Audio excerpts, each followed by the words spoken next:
আসসালামু আলাইকুম প্রিয় ভিউয়ার্স। বাংলাদেশের খেলা নিয়ে একটি কিছু কথা বলতেই হয়, একটু কিছু কথা না বললে নয়। বাংলাদেশের ব্যাটিং অর্ডার নিয়ে একটু সমস্যা আছে। বাংলাদেশের ব্যাটিং পর্যায়টা একটু নিম্ন পর্যায়ে চলে গেছে। বাংলাদেশের দু একজন যদি পারফরমেন্স করে, যদি ওপেনিংরা পারফরমেন্স করে, তাহলে middle order flops. Middle order মনে করেন যে নেই, মিডল অর্ডার শেষ।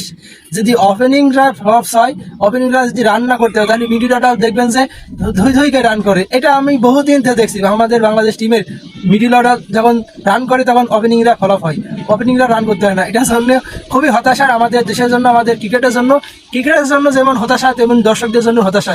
যদি একটা খেলা মূল দল যদি 11টা প্লেয়ারই মাঠে পারফরমেন্স করে, তাহলে কিন্তু সেই দলটা জয় হয়। তাহলে 11 জন প্লেয়ার একজন দুইজন যদি ভালো করে, তাহলে কিন্তু জয় পাওয়া সম্ভব নয়। সকলে মিলে চেষ্টা করতে হয়, সকলে মিলে যদি জয়লাভ করার চেষ্টা করে, জয়লাভ করার জন্য খেলে, তাহলে কিন্তু জয় পাওয়া যায়।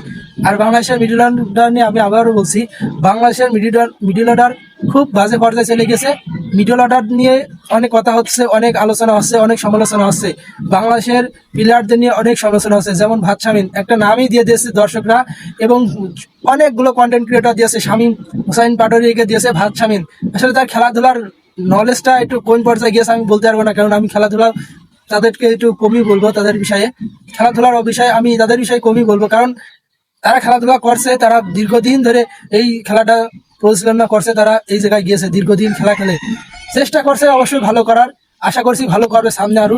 আর জাকের আলী অনেক ক্যাপ্টেন্সি মানায় না। আমার কাছ থেকে একটা কথা কিন্তু আপনাদের শুনতে হচ্ছে, জাকের আলী অনেককে কিন্তু ক্যাপ্টেন্সি বানাই না। তাকে কি পর্যায়ে কি করতেছে ক্যাপ্টেন্সি রাখছে, এটা আমার বুঝে আসে না।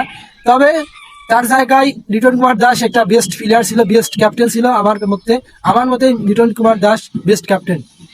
এবং ক্যাপ্টেন্সি আপনারা আরো জানেন, সহকারী ক্যাপ্টেন বিষয়ে একজন ছিল, তাকে অবশ্যই প্রধান ক্যাপ্টেন হিসেবে পরিচালনা করতে হয় যখন ক্যাপ্টেন না থাকে।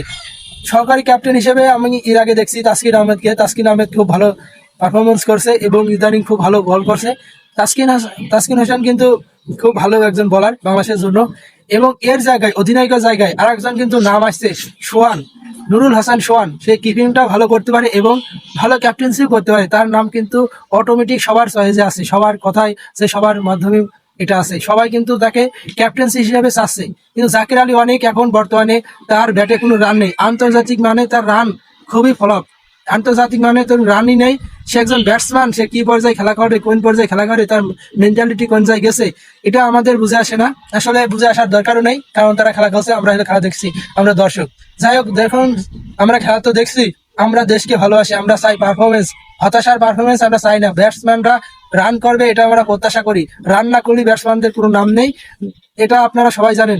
খেলা খেলতে গিয়েছে 11 জন, মাঠে যদি লাগে 11 জন, 6 জন ব্যাটসম্যান থাকে, প্রপার ব্যাটসম্যান 6 জন থাকে। এই ব্যাটসম্যানদের সবাইকে দায়িত্ব নিয়ে খেলতে হয়, খেলাটা শেষ করতে হয়। আমি বলবো মিডল অর্ডার ব্যাটসম্যানদের একটু ধৈর্য ধরে, বুদ্ধি নিয়ে, জ্ঞান নিয়ে খেলা উচিত। যেমনি সেমনি আবল তাবল শট মেরে কিন্তু ম্যাচ জিতানো যায় না। এর জন্য ধৈর্য, বুদ্ধি নিয়ে, কৌশল করে খেলা খেলতে হয়, কৌশল নিয়ে ব্যাটসম্যানদের ব্যাট চালাতে হয়। তাহলে আমি আবার বলবো, ক্যাপ্টেন হিসেবে জাকের আলী অনেককে আমার পছন্দ হয়নি। জাকের আলীকে বাদে অন্য কেউকে দেওয়া যায় কিনা, নুরুল হাসান সোহানকে দেওয়া যায় কিনা। নুরুল হাসান সোহান কিন্তু একজন ক্যাপ্টেন, ভালো ক্যাপ্টেন, এবং রংপুর রাইডার্সের ক্যাপ্টেন্সি করছে দীর্ঘদিন ধরে ক্যাপ্টেন্সি করছে। গ্লোবাল টি-20তেও সে ক্যাপ্টেন্সি করেছে এবং গ্লোবাল টি-20 অধিনায়ক হিসেবে ফাইনাল জিতেছে, এবং দ্বিতীয় গ্লোবাল টি-20তে সে দ্বিতীয় রানার্স আপ হয়েছে, দ্বিতীয় টি-20 ওয়ার্ল্ড কাপে। যাই হোক, এবার আশা করছি বাংলাদেশ আজকে জয়লাভ করবে, এই প্রত্যাশায় থাকবে ইনশাআল্লাহ। জয়ের আশায় রাখলাম, ভালো খেলার সবার প্রত্যাশা করে।